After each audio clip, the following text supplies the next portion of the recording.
இது வரைக்கும் நம்ம பசுமை பூமி சேனலை சப்ஸ்கிரைப் பண்ணாதவங்க கீழே உள்ள ரெட் கலர் சப்ஸ்கிரைப் பட்டனை அழுத்தி சப்ஸ்கிரைப் பண்ணிக்கோங்க. கூடவே பக்கத்தில் இருக்கிற பெல் பட்டனையும் கிளிக் பண்ணிக்கோங்க. அப்போ தான் நம்ம அப்டேட்ஸ் எல்லாம் உடனுக்குடன் உங்களுக்கு தெரிய வரும். வாங்க வீடியோக்குள்ளே போகலாம்.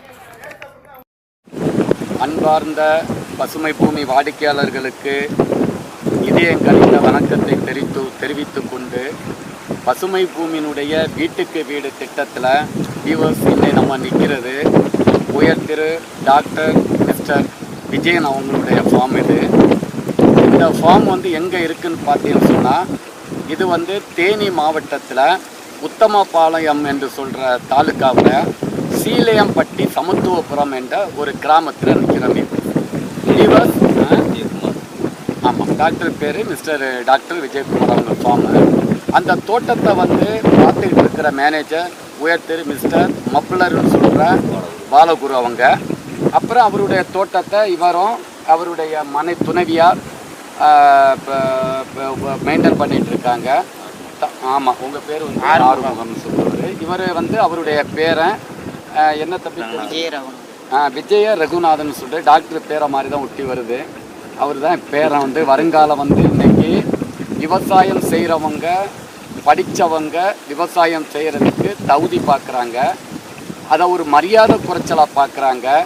படித்தவங்க யாருமே இன்னைக்கு விவசாயத்துக்கு வாரதில்லை. ஆனால் நம்ம எதை தான் சாப்பிட போகிறோம்? பணத்தை சாப்பிட்றோமா, இல்லை வேறு எதை மண்ணை சாப்பிட போகிறோமா, இல்லை கடல் நீரை குடிக்க போகிறோமா? ஏன்னா இன்றைக்கி மண்ணையும் தண்ணியையும் நம்ம விஷமாக்கிட்டோம். விவசாயம் செய்கிறதுக்கும் யாரும் முன்னுக்கு வரதில்லை. படித்தவங்க விவசாயம் செய்கிறதில்ல, படிக்காதவங்க விவசாயம் செய்கிறாங்க. அவங்களுக்கு அந்த டெக்னிக்கல் நாலேஜ் தெரியலை. இதை மாதிரி நாடு பாடடைஞ்சு சுடுகாடை நோக்கி போயிட்டு இருக்கின்ற நேரத்தில் பசுமை பூமி இன்றைக்கு ஒரு அவதாரம் எடுத்து விவசாய பெருமக்களை இந்த துயரத்திலிருந்து விடுதலை பெறணும். விளைவித்தவன் விளை வைக்க முடியலை, ஒரு பொருளை உற்பத்தி செய்கிறவன் விளை வைக்க முடியலை. மார்க்கெட்டு வசதி இல்லை, கவர்மெண்ட்டுடைய சப்போர்ட் இல்லை, பொருளாதார வசதி செய்து கொடுக்கறதில்ல. இதை மாதிரி பல இடர்பாடுகளில் நம்ம விவசாய வர்க்கம் அழிஞ்சிக்கிட்டு இருக்கு.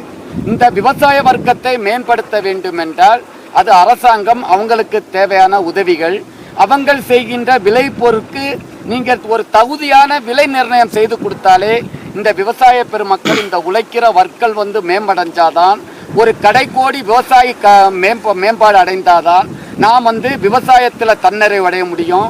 இந்த நாடு பொருளாதாரத்திலிருந்து தன்னிறைவு முடியும். அப்போ தான் நம்ம ஒரு உண்மையான வல்லரசாக மாற முடியும். இல்லை வல்லரசுன்னு சொன்னாங்க, எங்கே ஆக போகுதுன்னே தெரியலை. இன்னும் நம்மளுடைய அயல்நாடுகளிலிருந்து நம்ம கையை ஏந்திருக்கு. ஆகையால் இந்த விவசாயம் நாடு இந்தியா வல்லரசாகன்னு சொன்னால் இந்த விவசாயம் வலுவடையணும். அதுக்கு அரசாங்கம் அதுக்கு தேவையான செவி சாய்க்க வேண்டும் என்பது பசுமை பூமியின் வாயிலாக இந்த அரசாங்கத்துக்கு உயர் திரு டாக்டர் மிஸ்டர் விஜயகுமார் அவர்களுக்கு வாயிலாக அவருடைய தோட்டத்தின் வாயிலாக நாம் இந்த அறைகூவலை இந்த அரசாங்கத்துக்கு தெரியப்படுத்துகின்றது. இப்போ நம்ம என்ன பண்ண போறோம்னு சொன்னால், இன்னைக்கு இந்த இது பார்த்தீங்கன்னு சொன்ன விவஸ் ஒரு வறட்சியான மாவட்டம். இந்த மாவட்டத்தை பார்த்தீங்கன்னு சொன்னால் இந்த காற்றினுடைய வெலாசிட்டி ஏறக்குறைய 30 கிலோமீட்டர் 40 கிலோமீட்டர் வேகத்தில் இங்கே பாருங்க அசைஞ்சுக்கிட்டே இருக்கு. சுற்றி இங்கே பாருங்க விண்டு மின்னுன்னு சொல்லி இங்கே பாருங்க காட்டாலைகள் நிறைய இங்கே பாருங்க பக்கத்திலே காட்டாலைகள் இயங்கிக்கிட்டு இருக்கு. இப்போ இப்படிப்பட்ட மண்ணில் இங்கே பேசிக்காக மண்ணும் வறட்சியான பூமி, ரெண்டாவது இருக்கிற ஈரப்பதத்தை இந்த காற்று உறிஞ்சு கொண்டு போயிட்டு இருக்கு. அப்போ இதுலையும் நம்ம விவசாயம் செய்கிறாங்கன்னு சொன்னால் உண்மையிலே டாக்டரை போன்றவர்களையும் விவசாயம் செய்கிறவங்களையும் நம்ம நிச்சயமாக கை கூப்பி வணங்கி தான் ஆகணும். ஏன்னா இப்போ நம்ம இதில் நீர்மட்டம் பார்த்தேன்னு சொன்னால் ஏறக்குறைய ஒரு 600-700 கிலோமீட்டருக்கு அடி ஆழத்துக்கு போர் போட்டு ஏறக்குறைய இது ஏறக்குறைய நம்ம 25-35 ஏக்கர் இருந்தாலும் நம்ம இங்கே விவசாயம் செய்கிறது ஏறக்குறைய ஒரு 10-12 ஏக்கர் விவசாயம் செய்கிறோம். ஆனால் இப்போ 2-3 போர் இருக்குது. 2-3 போர்லையும் பார்த்தீங்கன்னா 1 இன்ச்சு, ஒரு 1.5 இன்ச்சு, 1 இன்ச்சு மோட்டார் தண்ணி எடுத்து அதை ஒரு பெரிய டேங்க் நம்ம அதை பார்க்க போகிறோம். அந்த டேங்கில் அதை விட்டு அது வழியாக நம்ம சொட்டு நீர் பாசனத்தின் வழியாக தண்ணியை பாய்ச்சிக்கிட்டு இருக்காங்க. இங்கே இருக்கிற ஈரப்பதம் இந்த காற்றாலைகள் விண்டினுடைய வெலாசிட்டி விண்டினுடைய வேகம் அதிகமாக இருக்கிறதுனால இங்கே இங்க இருக்கிற ஈரப்பதம் சீக்கிரம் காயுது. ரெண்டாவது மண்ணை பார்த்தீங்கன்னு சொன்னா பேசிக்கா இங்க பாருங்க வீவர்ஸ், இது வந்து செம்மண். இந்த செம்மண் வந்து பொறுத்தளவு என்னன்னு சொன்னா, இந்த செம்மண்ணுல இது வந்து செம்மண், இதுல வந்து உப்பு சத்தும் கம்மியாக தான் இருக்கு, சுண்ணாம்பு சத்தும் கம்மியாக தான் இருக்கு, தலைச்சத்தும் கம்மியாக தான் இருக்கு, நுண்ணூட்ட சத்துக்கள் கம்மியாக இருக்கு. இதை மாதிரி இந்த மண் வந்து ஒரு வளமான மண்ணா இருந்தாலும் இந்த போதிய தண்ணி வசதி இல்லாதனால இந்த மண்ணில் வந்து அவர்கள் எவ்வளோ தண்ணி பாய்ச்சாலும் எவ்வளோ தண்ணியே சிக்கனமாக தான் இருக்கு. அடுத்து இதில் இன்னும் ஒரு முக்கியமான விஷயம் என்னன்னு சொன்னா, இதில் வந்து ஐயா என்ன சொன்னீங்க, அதாவது 4 மாதம் வந்து மாதத்துக்கு பிறகு எந்த ஆத்து தண்ணி வருது? முல்லையாத்து தண்ணி பிடிஆர் கால்வாய் இங்க வருது. அப்போ உங்களுக்கு ஒரு 3-4 மாதம், அதாவது மே, ஜூன், ஜூலை, ஆகஸ்ட் 7 மாதத்துக்கு பிரச்சனை. 7 மாதம் ஒரு என்ன சொன்னா ஒரு 4 மாதத்துக்கு 4-5 மாதத்துக்கு பிரச்சனை. அப்ப இங்கதான் இப்ப நிக்கிறோம். இப்ப அவருடைய அந்த நம்ம அந்த தோட்டத்தினுடைய உரிமையாளருடைய மேனேஜர் உயர் திரு மிஸ்டர் மப்ளர் அவர்கள் என்ற பாலக்குறிவர்கள் இப்போது இந்த இடத்து ஒரு சில கருத்துக்கள் இப்போ உங்களுக்கு தெரியப்படுத்தும். நீங்க வந்து இந்த இடத்தினுடைய மேனேஜரா இருக்கிறீங்க. இப்ப இதான் நீங்க பார்த்துட்டு இருக்கீங்க. இப்ப இந்த கண்ணு இருக்கு பாருங்க, இந்த தென்னங்கன்று. இப்ப இந்த தென்னங்கன்று நடவு செய்து ஏறக்குறைய வந்து 1.25 வருடம் இருக்கு. ஆனா 1.25 வருடத்துக்குள்ள வளர்ச்சி இதுல இருக்கு. அடுத்து வந்து இதுல வந்து நீங்க ஊடு பயிராக இது போட்டு கருவேப்பிலை, இந்த கருவேப்பிலை ரகத்தினுடைய பேர் என்னன்னு தெரியுதா? பேர் வந்து நாட்டு கருவேப்பிலை. இப்ப இது நடவு செய்து ஏறக்குறைய இதுவும் 1.25 வருஷம், 1.5 வருஷம் இருக்கும். இப்ப இதுல வந்து இது வரைக்கும் மார்க்கெட்டிங் ஏதாவது நீங்க ஏதாவது பண்ணீங்களா? மார்க்கெட்டிங் 2 வட்டம் இப்ப மார்க்கெட்டிங் கொடுத்துருக்கீங்க. மார்க்கெட்டிங் எங்க கொடுத்துக்கிட்டு இருக்கீங்க? உள்ளூர் லோக்கல்ல. கிலோ என்ன ரேட்டுன்னு எடுத்துக்கிட்டு போறாங்க? கிலோ 15-20 ரூபா. அதாவது நம்ம கொடுத்து அங்க கொடுக்கணுமா? அவங்களே கிலோ 15 பண்ணி இங்கக்குள்ள இடம் போட்டு. அப்ப ஒரு செடியில ஏறக்குறைய 1 கிலோ வருமா? ஒரு 1/2 கிலோ 3/4 கிலோ. இப்ப விவாஸ் இதை பார்த்து சொன்ன அவங்க என்ன பண்ணியிருக்காங்கன்னு சொன்னா விவாஸ், அதாவது இது வந்து நான் முதலே சொன்ன மாதிரி செம்மண்ல வந்து இங்க பாருங்க, இது வந்து ஏறக்குறைய 3 அடிக்கு 1 இந்த கருவேப்பிலையை நட்டுருக்காங்க. 2.5 ஏறக்குறைய ஒரு 3. இது வந்து இங்க ஒரு 3 அடி இடைவெளி கொடுத்துருக்காங்க. இதுல வந்து சொட்டு நீர் பாசனத்தில் வழியாக தண்ணி பாய்க்கிறாங்க. இங்க பாருங்க சொட்டு நீர் பாசனம். இது வந்து 12 mm டெலிவரி கொடுத்துருக்காங்க. இங்க வந்து ஓஸ்ல வந்து எல்லாத்தையும் தண்ணி, இந்த கருவேப்பிலைக்கு மட்டும் ட்ரிப்பர் யூஸ் பண்ணிட்டு இருக்கீங்க. ட்ரிப்பர். இப்போ வந்து நமக்கு வந்து இது வந்து ஏறக்குறைய நம்ம வந்து இதுல ஒரு 1000 தென்னங்கன்று நடவு செய்திருக்கோன்னு சொன்னீங்க. இதுல வந்து ஏறக்குறைய 10 கேட்டுவாழ்வு இருக்குன்னு சொன்னீங்க. மொத்தம் 10 கேட்டுவாழ்வு. ஒரு ரவுண்டு 12 கேட்டுவாழ்வு. ஒரு ரவுண்டு தண்ணி வர்றதுக்கு ஏறக்குறைய ஒரு வாரத்துக்கு ஒரு 5 நாள் 6 நாளைக்கு ஒருக்கா தண்ணி வருதுன்னு சொன்னீங்க, அப்படிதானே? இப்போ நம்ம வந்து அந்த டேங்கு சொன்ன என்ன, அந்த டேங்கு வந்து எத்தனை லிட்டர் தண்ணி? அது 2 லட்சம் லிட்டர் தண்ணி வந்து அதில் வந்து நம்ம வந்து மோட்டார் வாயிலாக அதில் எடுத்து விடுறோம். இந்த 2 லட்சம் லிட்டர் தண்ணி தேங்குறதுக்கு பெருகிறதுக்கு புல் அளவு எத்தனை நாள் ஆகுது? 2 நாள் ஆகுது. அப்போ ஒரு நாளைக்கு ஏறக்குறைய 1 லட்சம் லிட்டர் தண்ணி நமக்கு அங்கே ஆகுது. அப்போ 1 லட்சம் லிட்டர் தண்ணி ஆகுறதுனால நீங்கள் இந்த தென்னை மரத்துக்கு தண்ணி பாயும் போது என்ன பண்ணுறீங்கன்னு சொன்னால், இப்போ இதில் வந்து முதல் பார்த்த தென்னங்கன்று நம்ம ஓரமாக இருக்கிறது ஏறக்குறைய 1.25 வருஷம் ஆச்சுன்னு சொல்கிறீங்க. இப்போ இந்த தென்னங்கன்று இருக்குது பாருங்க. இப்போ நம்ம பாடு வாசிக்கு தான் நம்ம தென்னங்கன்று நட போகிறோம். இப்போ இந்த தென்னங்கன்று இந்த பாருங்க இருக்கு. இது ஏறக்குறைய ஒரு 8 மாதம் இருக்குமா? 8 மாதம் இது.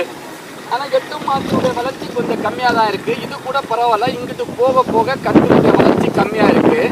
அப்போ நீங்கள் என்ன செய்யணும்னு சொன்னால், இப்போ இந்த ஏரியாவை பொறுத்தவரை நல்லா புரிஞ்சுதுங்க ஐயா. ஃபஸ்ட்டு உங்கள் பேர், உங்கள் மொபைல் நம்பரை வியூவர்ஸுக்கு தெரியப்படும். என் பேர் 9786 202 478. இப்போ நீங்கள் தான் இந்த ஃபார்மை வந்து மேனேஜ் பண்ணிருக்கீங்க. எத்தனை வருஷமா இந்த ஃபார்மை மேனேஜ் பண்ணி? வந்து ஓனர் வாங்கி 1 வருஷம். ஒரு வாங்கி 1 வருஷம் தான். 1 வருஷம் பக்கத்தில் அங்கிட்டு சப்போட்டா போட்டிருக்கீங்க. சப்போட்டா அதுக்கு ஒரு ஓனர் இருந்தார். எல்லாமே நீங்கள் தான் மேனேஜ் பண்ணிட்டு இருக்கீங்க. இப்போ நம்ம வந்து இதை மாதிரி தென்னங்கண்டு இப்போ நீங்கள் என்ன செய்யணும்னு சொன்னால், சார் இங்கே என்ன பிரச்சனை நடந்துகிட்டு இருக்குன்னு சொன்னால், இப்போ நீங்கள் 4 நாள் 5 நாளைக்கு ஒருக்கா தண்ணி பாயுதுன்னு சொல்கிறீங்க. இப்போ இந்த இடத்துல கருவேப்பிலை சூரிய மண்ணை வந்து காய விடாது. அப்ப நீங்க என்ன பண்ணுங்கன்னா இந்த இடத்துல மட்டும் வாரத்துக்கு 1 நாள் 2 நாள் மட்டும் பாய்ச்சிக்கிட்டு 7 நாள்ல மீதி 5 நாள தண்ணியை டைவர்ட் பண்ணி நம்ம அந்த ட்ரை ஏரியாவுக்கு பார்க்க போறோம். இப்ப தண்ணியினுடைய இம்பார்ட்டன்ஸ் இந்த ட்ரை பூமியிலையும் இவங்களுடைய வளர்ச்சி முறையை நிச்சயமா டாக்டரையும் உயர் திரு மேனேஜர் பிளஸ் அவருடைய சிப்பந்தியை நம்ம பாராட்டி தான் ஆகணும். ஏன்னா அது 1.25 வருஷத்தோட வளர்ச்சி இருக்கு. இதுவும் ஏறக்குறைய 8 மாதம். ஆனால் பரவாயில்ல.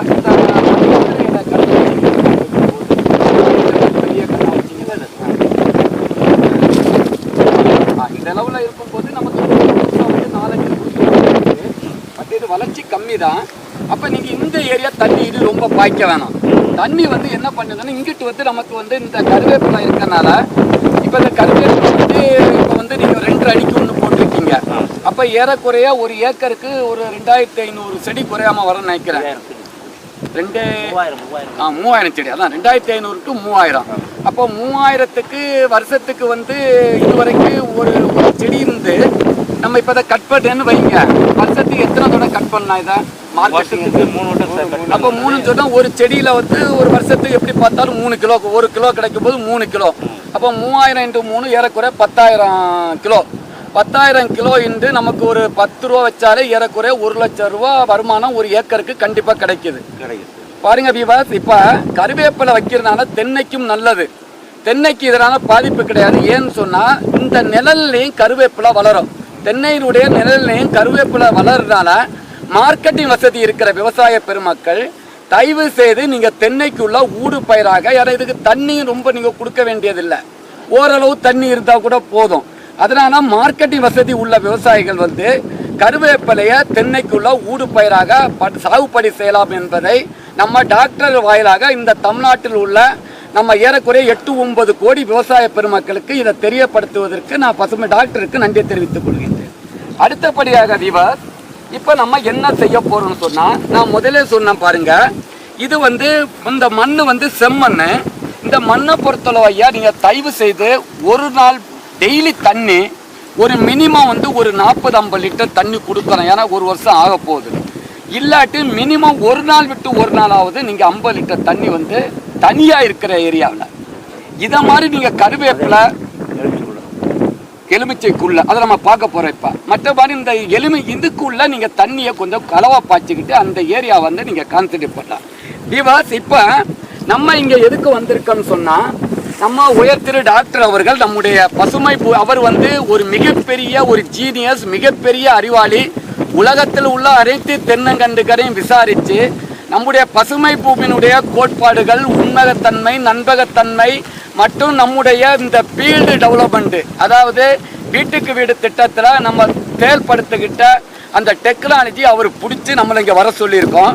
இப்போ நம்மகிட்ட சிரஞ்சீவி 1ன்னு சொல்லிட்டு ஒரு ரகத்தை வாங்கியிருக்காரு. ஏற்கனவே அவர் 20 அடிக்கு 1 ஒரு அதாவது குட்டை நெட்டை நினைக்கிறது. மேபி அது என்ன ரகம்னு எனக்கு கரெக்டாக தெரியலை. அதை அவங்க நடவு செய்திருக்காங்க. இப்போ நம்ம பாடுவாசி, அதாவது பழுது கண்டுக்கு நம்ம பசுமை பூமி அழுகி நம்முடைய சிரஞ்சீவி 1ன்னு சொல்லிட்டு ஒரு ரகத்தை எடுத்திருக்கோம். இது 6 மாத கன்று, இலைகள் விரிஞ்சிருச்சு, கிரீன் பச்சை. நான் எல்லாமே சிரஞ்சீவி பற்றி நம்ம நிறைய பேசிக்கிட்டு இருக்கோம். இப்போ இதனுடைய நடவு முறைகளை பற்றி நம்ம பார்க்குறோம். அந்த நடவு முறையை பற்றி பார்க்கறதுக்கு முன்னாடி ஐயா ஒரு கத்தி பிளேடு நடவு முறையை பற்றி பார்க்கறதுக்கு முன்னாடி நம்ம இதை நல்லா பண்ணுறீங்க. இதை ஏற்கனவே அவங்க 3 அடி நீளம் ஆழம் அகலம் எடுத்து நம்ம தென்னங்கண்டு நடவு செய்திருக்காங்க. தம்பி அப்படி பண்ணியிருக்காங்க. இப்போ நம்ம என்ன செய்ய போகிறோம்னு பார்ப்போம். இங்கே பாருங்கள், ஏற்கனவே 3 அடி நீள ஆழம் அகலம் எடுத்து அதில் தென்னை நார்க்கழிவை நான் என்ன சொன்னேன்னு சொன்னால், இந்த பாருங்கள், தென்னை நார்க்கழிவு இதில் உங்களுக்கு ஈரத்தை 1 கிலோ பஞ்சு 5 லிட்டர் தண்ணியை வாங்கி வைக்கும். 1 கிலோ பஞ்சு எத்தனை ஐயா? 5 லிட்டர் தண்ணியை வாங்கி வைக்கும். அப்போ நீங்கள் என்ன பண்ணணும்னு சொன்னா ஐயா, முதல் தண்ணி மட்டும் இப்போ ஏறக்குறைய நம்ம இதில் ஒரு 10 கிலோ போட்டிருக்கேன்னு வைங்க. 10 கிலோ இன்று 5 லிட்டர்னா 50 லிட்டர். இந்த மண் என்ன நினைன்னு சொன்னால் ஒரு மினிமம் 100 லிட்டர் தண்ணியை நீங்கள் முதல் தண்ணி பஞ்சை போட்டுருந்தோன்னா பஞ்சு நனைஞ்சு இந்த தண்ணியை வாங்கி வைக்கிற அளவுக்கு நீங்கள் கண்டுக்கு ஈரப்பதம் இருக்கிற. அதுக்கப்புறம் நீங்கள் தண்ணியை மெதுவாக பாய்ச்சாலும் ஒன்றாகாது. அப்படி இல்லைன்னு சொன்னால் கண்ணு டேமேஜ் ஆகும். கண்ணு என்ன ஆகும்? டேமேஜ் ஆகும். ஏன்னா இந்த வெப்பம், அதாவது கீட்டு கண்ணை டேமேஜ் ஆகும். அதனால விவசாய பெருமக்களே, இப்போ நம்ம அடுத்து ஒரு முக்கியமான செய்தி என்னன்னு சொன்னால், தென்னை நார்க்கழிவு நல்லது. இங்கே பாருங்க, இப்போ இது தென்னை வந்து தண்ணி பாஞ்சுக்கிட்டு இருக்கு பாருங்க. இந்த தென்னையினுடைய நார் வந்து எதுக்கு நம்ம போட சொன்ன இங்கே பாருங்க. இப்போ இவ்வளோ தண்ணி வந்து இங்கே பாருங்க, இது பிடிச்சிருச்சு. இது ஏழையினுடைய சொட்டு நீர் பாசனம். தென்னை நாற்கழிவு வந்து ஏழையினுடைய சொட்டிப்பா இங்கே பாருங்க, தண்ணியை புனிஞ்சா இங்கே பாருங்க எவ்வளோ தண்ணி வருதுன்னு பாருங்க. வருதா? இதுக்காக தான் நம்ம அந்த தென்னை நாற்கழிவை நம்ம பயன்படுத்துறது. அப்ப நீங்க இந்த மண்ணுக்கு, இந்த மண்ணுல வந்து இத மாதிரி ஈரத்தை சீக்கிரம் வாங்கி வைக்கிற தன்மை இந்த மண்ணுக்கு இருக்காது. ஏன்னா இது செம்மண் மட்டும் என்ன, இது ஒரு கிராவல் கலந்த மண். கிராவல் மண் செம்மண்ணா இருந்தா கூட பிரச்சனை இல்லை. அதனால இது வந்து என்ன ஆகுதுன்னு சொன்னா, இப்படிப்பட்ட மண்ணு உங்களுக்கு ஈரத்தை வாங்கி வைக்காது. நீங்க எவ்வளவு தள்ளி பாய்ச்சாலும் அது பாட்டு போயிட்டே இருப்பாங்க. ஆக தயவு செய்து விவசாய பெருமக்களே, இந்த மண்ணுக்கு தயவு செய்து வண்டல் மண் கொஞ்சம் சேர்த்துருங்க. வண்டல் மண் கரிசல் மண் சொல்லுவோம். அதை நீங்க கொஞ்சம் சேர்த்து இந்த தென்னை நாற்கழிவையும் சேர்த்து இந்த நீங்க நடவு செய்துட்டீங்கன்னு வைங்க, தென்னாமுக்கு வாரத்துக்கு ஒரு தண்ணி கொடுத்தா கூட அந்த ஈரத்தை பாது வச்சுக்கிட்டே இருக்கும்.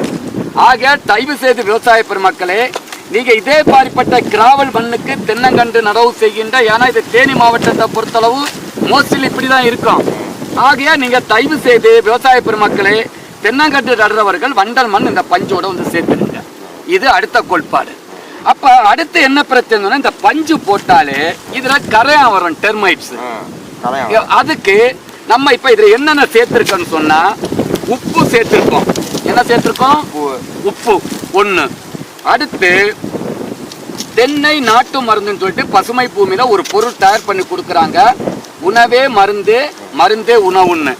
இது என்ன செய்யும் சொன்னா, இது வந்து உங்களுக்கு வேர் வளர்ச்சியை உண்டு பண்ணி குருத்தல்கள் வரும். இப்ப கூட குருத்தல்கள் இருக்கு, நம்ம பார்க்க போறோம். அந்த குருத்தல்களை கட்டுப்படுத்தி உங்களுக்கு வேர் வளர்ச்சியை தூண்டி பூச்சி நோயின்று மரத்தை பாதுகாக்கும். இது நம்ம பசுமை பூமியால் வந்து தென்னங்கண்டுகள், நீங்க வெளியில வாங்குற விவசாயிகள் கூட தென்னங்கண்டுகள் நடும்போது இதை மாதிரிப்பட்ட பசுமை பூமியாளுக்கு இந்த தென்னை நாட்டு மரத்தை நீங்க வாங்கி பயன்படுத்தலாம். இப்ப இது சேர்த்திருக்கோம். அடுத்து இதுல என்ன சேர்த்திருக்கோம்னா, போரேட்டுன்னு சொல்ற குருண மருந்து இதை சேர்த்திருக்கோம். இது வந்து போரேட்டு கண்டிப்பா சேர்க்கணும். 50 கிராம் சேர்த்திருக்கோம். என்னென்ன சேர்த்திருக்கோம்னா, 50 கிராம் போரேட்டு 10G குருண மருந்து சேர்த்திருக்கோம். 1 கிலோ உப்பு சேர்த்திருக்கோம். 1/2 கிலோ தென்னை நாட்டு மருந்து சேர்த்திருக்கோம். 1/2 கிலோ சூப்பர் பாஸ்பேட் சேர்த்திருக்கோம். என்ன சேர்த்திருக்கோம்? சூப்பர் பாஸ்பேட் எதுக்காக சேர்த்திருக்கோம்னு சொன்னா, இந்த மண்ணுல சுண்ணாம்பு சத்து கம்மியா இருக்கும். ரெண்டாவது வேர் வளர்ச்சி, பாஸ்பரஸ் சத்து வேணும்ன்றதுக்காக நம்ம வந்து வேர் வளர்ச்சியை வேகப்படுத்துறதுக்காக அடியிலேயே நம்ம பாஸ்பரஸை வந்து சூப்பர் இது பாஸ்பாரிக் ஆசிட், அதாவது சூப்பர் பாஸ்பேட்டை சேர்த்திருக்கோம். சரியா? இப்ப இதை எல்லாத்தையும் நம்ம இதை மாதிரி தான் நீங்க அடுத்த கண்டுகளை நடவு செய்யணும். இப்ப நம்ம எல்லாத்தையும் ஒன்னா மிஸ் பண்ணிட்டோம். என்ன பண்ணிட்டோம்? மிஸ் பண்ணிட்டோம். இப்ப வண்டன் மண் மட்டும் நீங்க சேர்த்து ரெடி பண்ணிக்கிட்டு அடுத்து தென்னங்கன்று நடும் போது பண்ணுங்க. இப்ப நான் ஒரு கண்ணை மட்டும் நடவு செய்து தரேன். இப்ப நீங்க என்ன பண்ணு சொன்னா, இந்த பாரு இதையும் சேர்த்துட்டோம். இதையும் சேர்த்துட்டோமா? இப்ப இங்க பாருங்க ஐயா கொஞ்சம். இப்ப நீங்க என்ன செய்யறீங்கன்னு சொன்னா, இந்த தென்னங்கன்று நடுற விவசாய பெருமக்கள் இதை வந்து என்ன பண்ணணும்னு சொன்னா, காத்தினுடைய வேகத்தை பாருங்க, காத்து எப்படி அடிக்குன்னு பாருங்க. பாருங்க, தென்னங்கண்டுகளை நடுறதுக்கு முன்னாடி ஐயா பிடிச்சி பார்த்துருங்க. தென்னங்கண்டுகளை இங்கே தான் பிடிக்கணும். எங்க பிடிக்கணும்? தென்னங்கண்டு 6 மாத கண்டு சொன்னா அடிப்பகுதி 10 சென்டிமீட்டர் குறையாம இருக்கணும். பிரிஞ்சிருக்கா? அடுத்து 6வது இலை விரியணும். விரிஞ்சிருச்சா? அடுத்து தென்னங்கண்டை வெயில நீங்க தரையில படுக்க போடக்கூடாது. நிறைய விவசாயம் என்ன செய்றீங்கன்னு சொன்னா, கண்டுகளை நீங்க குழியில எப்படி வச்சுட்டு அங்க இங்க போயிருவீங்க. இது என்ன, காத்துல அடிபட்டு கீழே விழுந்துருவாங்க. விழுந்ததும் இதுல சூரிய ஒளி, அந்த மண்ணினுடைய உஷ்ணம் இதை அட்டாக் பண்ணி இது கருக ஆரம்பிச்சிடும். அப்ப கருகுனதும் நமக்கு உடம்புல தீப்புண் பட்டா என்ன ஆகும்? அதே மாதிரி இத மாதிரிப்பட்ட விவசாய பெருமக்கள் தயவு செய்து குழியெல்லாம் ரெடி பண்ணிட்டு தான் நீங்க தென்னங்கண்டை நேரடியா எடுத்துட்டு வரணும். ஒன்னாயிடுச்சா? அடுத்தபடியாக இதை எப்படி நம்ம நடவு செய்யற முறையை பற்றி இப்ப நம்ம பார்க்க போறோம். இப்ப நடவு செய்யறவங்க முதல்ல வந்து நான் முதல்ல சொன்னேன், ஈசானி மூல வடகிழக்குல தான் நடனம். பட் நம்ம பழுது கட்டு நடனால திசையை பார்க்க வேண்டியதில்லை. கிழக்கு எது? இதுல கிழக்கு நோக்கி தான் நம்ம தென்னங்கண்டு நடனம். சில சாஸ்திரங்களை நம்ம ஃபாலோ பண்ணணும். இப்ப நம்ம என்ன செய்யறோம்னு பார்த்துருங்க. மண்வெட்டியை எடுக்கிறேன். மண்வெட்டிங்க அதை எடுக்க ஐயா. இப்ப நம்ம மண்வெட்டி எடுத்துக்கிட்டு நீங்க கண்டிப்பாக இந்த பஞ்சோட மண்ணு சேர்க்கணும். பஞ்சோட என்ன சேர்க்கணும்? மண்ணு சேர்க்கணும். ஆனா நம்ம வந்து இந்த மண்ணு வந்து செத்த மண்ணு, இது செத்த மண்ணு. இதனால வண்டல் மண் ரெடி பண்ணுங்க. இப்ப தச்சமே நான் ஒரு மண்ணை மட்டும் வண்டல் மண்ணுக்கு பதிலாக இந்த மண்ணை யூஸ் பண்றேன். சரி புரியுதா? அதாவது வண்டல் மண்ணுக்கு பதிலாக. ஏன்னா இதை வந்து 25-30 லட்சம் பேர் இதை பார்க்க போறாங்க. என்னுடைய இது வந்து விவசாய பெருமக்கள் வந்து கடன் இல்லாமல் நிம்மதியாக விவசாயம் செய்து வாழ்றதுதான் நம்ம பசுமை பூமியுடைய கான்செப்ட். இப்ப டாக்டர் வாயிலாக இத்தனை பேர் பார்க்கறாங்கன்னு சொன்னா நம்ம டாக்டருக்கு ஒரு நன்றி சொல்லாமா இல்லையா? சொல்லலாம். இப்ப நம்ம டாக்டருக்கு பசுமை பூமியின் வாடிக்கையாளர்கள் வாயிலாக ஒரு நன்றியை தெரியப்படுத்துறோம். சரியா தம்பி? என்ன விஜய் ரகுநாதன் கரெக்ட் தானே? ஓகே. ஏன்னா விவசாயம் செய்யறதும் திருப்பதி வெங்கடாச்சலமும் ஒண்ணுதான். அங்க போய் நம்ம பார்க்க வேண்டியதுல விவசாயம் செய்யறவங்க யாருக்கும் கொரோனா வந்திருக்கா? வராது. கொரோனா என்ன சொல்லணும்னு சொன்னா நீ வெயில போய் விவசாயம் செய்ய வராது. கொரோனா அங்க பாருங்க விட்டமின் டி உற்பத்தி ஆகுமா தம்பி? எதான் உற்பத்தி ஆகும்? விட்டமின் டி வெயில்ல. அதனாலதான் நமக்கு கொரோனா வரல. ஏசி ரூம்ல இருக்கிறது தான் வரும். கடவுள் என்ன சொல்றாங்கன்னா நீ உண்டியலுக்கு போடாத, விவசாய பெருமக்களுடைய பொருளை காசு கொடுத்து வாங்க. அதுல பேரம் பேசிட்டு இருப்பான், ஊரு போட்டு வித்துக்கிட்டு இருப்பான். 5 ஸ்டார் ஹோட்டல்ல போயிட்டு ஒரு பெப்சியை குடிச்சுக்கிட்டு 200-300 கொடுத்துட்டு இருப்பான். ஆனா அந்த காய்கறி கடை வித்துட்டு இருப்பான் மாதிரி தெருவுல அவன்கிட்ட போய் ஒரு கிலோ கத்தரி என்ன 20 ரூபாயா, அதுக்கு 10 ரூபா கொடுத்தா என்னன்னு கேட்டு பேரம் பேசிட்டு இருப்பான். உண்மையா இல்லையா? விவசாயிகளை வாழ வச்சாதான் நம்ம நிம்மதியா வாழ முடியும். இப்ப நம்ம என்ன செய்யணும்னு சொன்னா நான் முதல்ல சொன்ன மாதிரி இந்த டியூபை எடுத்துருங்க. டியூபை கட் பண்ணாம இந்த வண்டல் மண்ணுக்கு பதிலாக இந்த மண்ணை சேர்த்துறோம். என்ன மண்ணு? வண்டல் மண்ணு. வண்டல் மண்ணு தான் போடணும். இப்ப நம்ம போடலாம். பண்ணிட்டோமா? இப்ப உரம் போட்டுருக்கோமா இல்லையா? இதை எல்லாத்தையும் கலரணும். என்ன பண்ணணும்? கலரணும். இந்த பாருங்க இந்த மாதிரி நல்லா கலருங்க. என் பேண்ட் தான் போச்சு, புது பேண்ட் தான் எடுக்கணும். இப்ப கலரிட்டோமா? இப்ப என்ன ஆகும்? பூச்சி மருந்து எல்லாம் இருந்தா செத்து போவோம். செத்து போமா? எல்லாத்தையும் மிஸ் பண்ணிட்டோமா? ஏன்னா இந்த மண்ணு வந்து சார் நீங்க கண்டிப்பாக வண்டல் மண் போட்டே ஆகணும். போட்டுருவோம் சார். இப்ப போட்டுட்டா பாருங்க. இப்ப என்ன பண்றேன்னு சொன்னா ஏற்கனவே இருக்கிற லெவலிங் பார்த்துருங்க. வருஷ நேரம் வரும்படி கிழக்கு நோக்கி லைன் ஒன்று மாறி தான் போயிட்டு இருக்கோம். இல்லை சார், கரெக்டாக வருதுன்னு இப்போ என்ன பண்ணுறது? இங்கே பாருங்க, இது கரெக்டானு பாருங்க. சென்டரை பாருங்க ஐயா, சென்டர் கரெக்டானு பாருங்க. பாருங்க அங்கே போய் நின்று பாருங்க.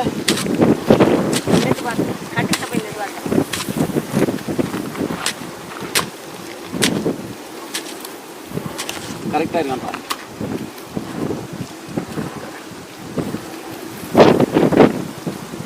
கரெக்டா? கரெக்டு தானே? ஓகே. இப்போ என்ன பண்ண சொல்லிக்க வாங்க ஐயா. ஐயா கத்தி, அதை கத்தி எடு. ஏன்னா இதை லட்சக்கணக்கான பேர் பார்க்குறாங்க. இப்போ இங்கே பாருங்க, இப்படி தான் நல்லது ஐயா. முதல் இதை இப்படி அறுத்துருங்க. கத்தி சூப்பர்.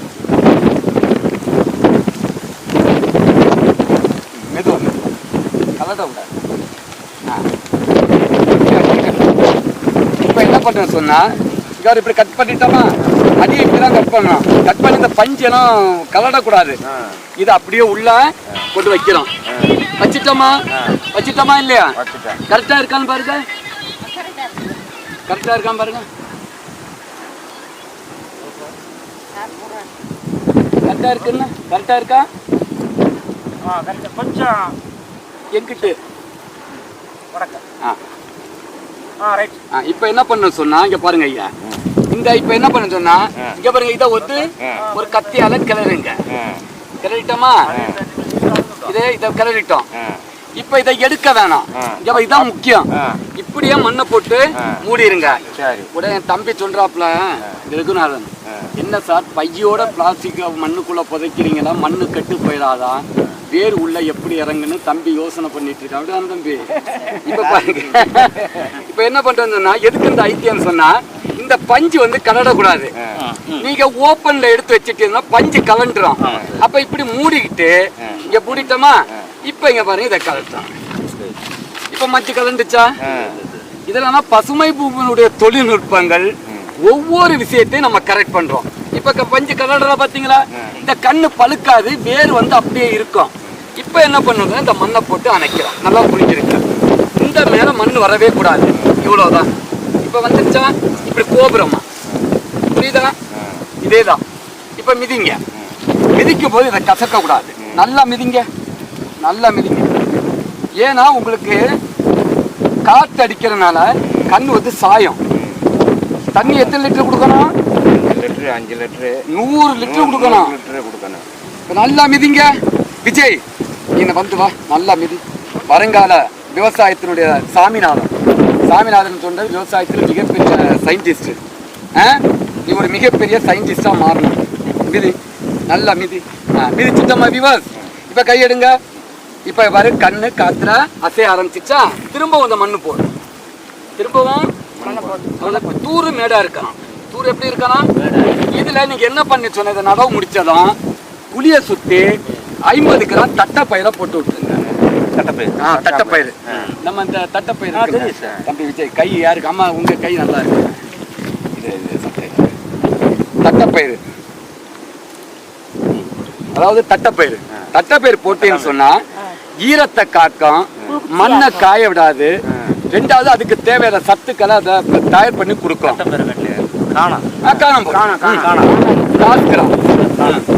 இத மாதிரி விவசாயிகளை இது மாதிரி யாராவது டெக்னாலஜி சொல்லியிருக்காங்களா? விவசாயம் பசுமை பூமியில ஒவ்வொரு விஷயமும் நம்ம சொல்லிட்டு கொடுத்துட்டு காணத்தை சுத்தி போட்டுக்கிட்டு இப்ப இவ்வளவுதான் முடிச்சிருச்சு. இப்ப இது என்ன ஆகுதுன்னா, காத்துல இவங்க அசைகிறனால காத்து எந்த சைடு, இப்ப வந்து இது வந்து கிழக்கு அப்படிதானே, இப்ப நமக்கு மேற்கு இந்த கிழக்கு அடிக்கிறதுனால மேற்கு பக்கம் ஒரு கம்பை நட்டுருக்க. கம்பை எடுங்க. இத மாதிரி விவாஸ் ஒரு கம்பை எடுத்துருங்க. விவாஸ் கட்டி இத மேற்கு பக்கமா இதை ஊருங்க. Very good. பக்கத்துல அவ்வளவு எட்டி போகும். இதை கொண்டு அதான் இதுல ஒரு எடுத்து சூப்பர். இப்ப நம்ம பாருங்க, ஒரு வேஸ்ட் கம்பு, இவர் வேப்ப மரம் போதும். இப்ப பண்ணி என்ன பண்ற சொன்னா, இதை எடுத்து ஒரு கட்டு, இந்த கம்பை எடுத்து ஒரு கயிறு எடுத்துருவாங்க.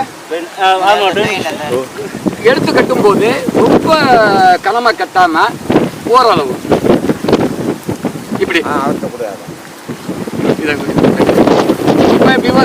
நம்ம வந்து என்ன கொஞ்சம் ரொம்ப டைட்டா கட்ட விட போதும். இப்ப இந்த மாதிரி அந்த கண்ணு காத்துல அசையாம இருக்கிறதுக்கு மேற்குப்புறமா நம்ம கம்பை கட்டி இதை வந்து நம்ம இதோட அட்டாச் பண்ணி விடுவோம் பாருங்க. இப்ப இது வந்து வேணும்னா இன்னும் ஒரு கட்டு கூட ரொம்ப டைட்டா கட்டாம மெதுவா இங்க பாரு, காத்து அசைக்கிற பாருங்க, இவ்வளவுதான். ரொம்ப கனமாவும் கட்டக்கூடாது, டேமேஜ் ஆகக்கூடாது, இவ்வளவுதான். இதை வந்து நீங்க ஒரு 45 நாள் கழிச்சதும் இதை நீங்க அவுத்துட வேண்டியதான். இப்ப எப்படி இருக்கு இதுதான். இப்ப அடுத்து என்ன பண்ணணும்னு சொன்னா, இங்க பாருங்க, இப்ப நம்ம வந்து இந்த இதை வந்து பாய்க்கால் எடுத்துருங்க. இங்க தண்ணி வந்து தூருக்கு போக கூடாது, தண்ணி நீங்க இங்கதான் பாய்க்கணும். இப்ப என்ன பண்ண, குடத்துல தண்ணி எடுங்க. சொட்டு நீர் பாசனம் பாயட்டும். இருந்தாலும் நீங்க இப்ப ஒரு 3 குடம் இந்த பஞ்சு இருக்கு, இங்க பாருங்க, வெளியில தான் விடணும், இங்க இப்படிதான் விடணும். இப்ப நாளைக்கு காத்துல ஏதோ அசைவு கொடுத்தா கூட நாளைக்கு மறுநாள் வந்து ஒரு மிதிங்க, ஒரு மிதி மிதிச்சிருங்க. இப்ப இன்னும் 2 குடம் தண்ணி எடுத்து ஊத்துருங்க. இப்ப நம்ம தட்டைப்பயிறு போடுறது, தென்னங்கட்டு கம்பு எங்க ஊனணும், ஏன் கம்பு ஊன்றோம், காத்துல சாயிறது, இதை மாதிரி பண்ணிட்டு சொன்னா கண்டிப்பாக இது 2.5 வருஷத்துல காய்க்கு வரும். 2 வருஷத்துல இதுதான் நம்மளுடைய தென்னங்கட்டோட நடவு பெற நம்ம கூறி டாக்டர்களுக்கு திரும்பவும் நம்ம ஒரு முறை